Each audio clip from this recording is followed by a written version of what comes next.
सोलापूर शहरात आज पुन्हा एकदा मुसळधार पावसाने हजेरी लावली। संपूर्ण दिवसभर सोलापूरकरांनी कडक उन्हाचा अनुभव घेतला। त्यानंतर सायंकाळी 4 वाजण्याच्या सुमारास आकाशात काळे ढग दाटून आले आणि काही क्षणातच पावसाला सुरुवात झाली। पावसाचा जोर इतका होता की अवघ्या काही मिनिटातच रस्त्यांवरून पाणी वाहू लागले। अनेक ड्रेनेज तुंबल्याने रस्त्यावरून पाणी वाहतानाचं दृश्य पाहायला मिळालं। आपण ही दृश्य राजनीती चॅनलच्या माध्यमातून पाहत आहात। मागील काही दिवसांपासून सोलापुरात दररोज सायंकाळी पावसाचे आगमन होत आहे।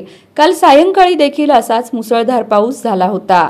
आजचा पाऊस मात्र अधिक तीव्रतेचा असल्याचं नागरिकांनी सांगितलं।